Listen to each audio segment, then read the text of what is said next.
Okay, I want to do a video on withdrawal pamphlet. I'm just going to read from this text that I just found online. You can look at this online. Okay, it's a Slaa withdrawal. It says, what is withdrawal? Abstinence from acting out is initially followed by a period of withdrawal. This can be uncomfortable for many of us, or more than uncomfortable. I'm telling you that now.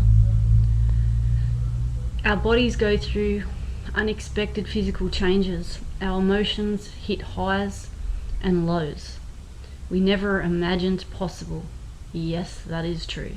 And the lows are absolutely suicidal at times, so just realize that's going to happen. We feel, perhaps for the first time ever, the void or the hole which we have sought to fill with our addictions. This can be very shocking. Abstinence opens us to vulnerability we have desperately sought to avoid, and avoiding by acting out all the time. As soon as you feel the pain, you want to act out again so that you don't feel it, and you know what I'm talking about. This vulnerability is experienced differently by each of us. The resulting withdrawal is sometimes recognized by its symptoms, such as, and not limited to, a craving to act out, inexplicable aches and pains, physical illness or exhaustion, switch to a new addiction, mental illness, such as ugliness, feeling really ugly and unattractive, feeling old, changes in eating or sleeping patterns, general self-doubt, desperation and fear, suicidal thoughts, which I had a lot of, desire to isolate, had all these, obsessive thinking, sadness, depression or despair,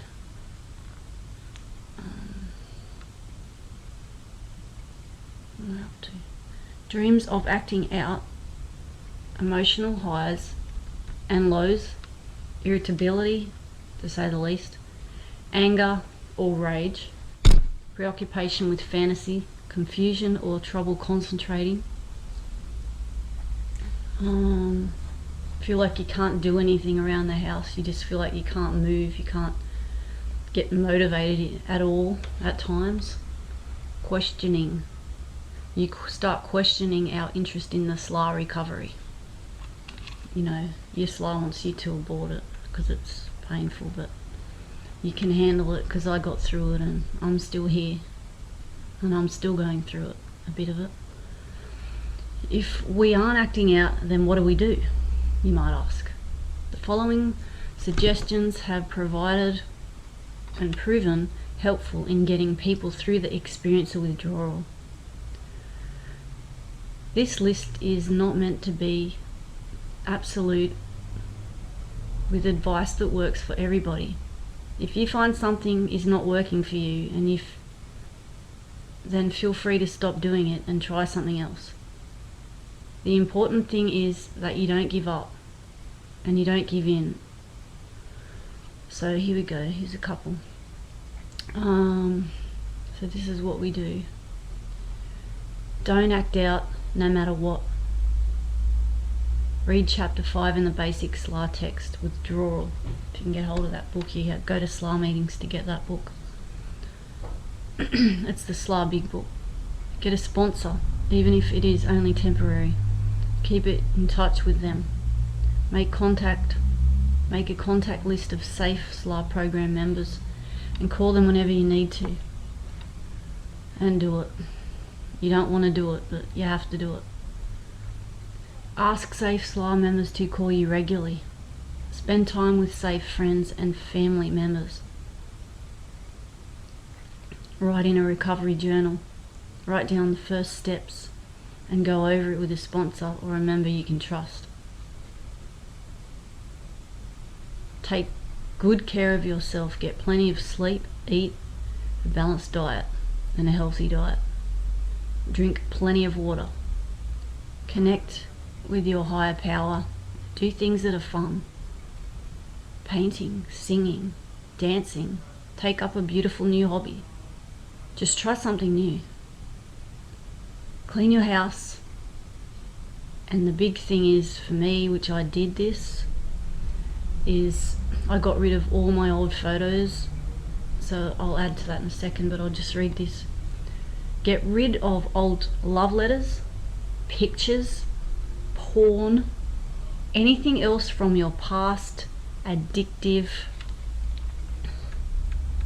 life. And I'll add to that because I had to do that. I threw away all his pictures that were on the internet. I've just deleted all of it. I've thrown away his blankets, his clothes, shoes, anything that he had that was here, I threw it.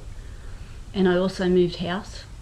So I've thrown away all the old memories that were in the other house, which is a really big step. Changed cars, bought a new car, got rid of the old one that he made me buy. Well, I let him make me. I chose to buy it. But he suggested it. Anyway, let's not argue about that. Okay. Yeah, I just felt like I had to do that. It wasn't easy. It was hard. Like, I wanted to keep a few photos or have a look at that every now and then or whatever, but I'm telling you that that's just going to be a trigger to go back to that person if you do that. If it's over, it's over. And you know it's not working, so why would you even want to look at the picture of them? It's over. And if you were as addicted as what I was, which I was completely enthralled with this person, that I literally would have let him murder people and torture them right in front of me. That's how addicted to this man I was. And I was so sexually addicted to him and love addict with him that I wanted him no matter what. Like, I would have took anything, and I did, just to keep him, to keep his attention. And that's how sick we get. And then it says, we define safe as being a person that is not toxic to you. Like, when we say be with a safe person, we mean it's being with a person that isn't toxic to you, staying sober, that doesn't trigger you. This is very important for your recovery. This is a person who you would not act out with, not be triggered by at all. The thing is, you've got to cover all bases with this illness because it's a very manipulative, cunning disease, and it will trick you. And when you get little feelings here and there, you know, you might get a lot of that when you're going through withdrawals. That's when you get the most of it. It ceases later on, but that's when when you're going through withdrawal is your worst time. It's because you really want to act out to stop the pain, because it's fucking very painful. Things to avoid. I also gave up smoking. Stay away from old haunts. It says here, I stay away from where he lives. I don't go near his street. I don't look down his street if I have to go past it. I don't go back and try to make your last relationship work one more time. I don't do that anymore. I did that a lot. Every 4 months or every 8 months I'd ring him or something and maybe see him for a day or a couple of hours, and then I'd think, what the fuck did I do that for? And maybe I'd have sex with him too. Because that was always the main thing that held me to him. Avoiding, number 3 is avoid trying to stay friends with your past drugs of choice.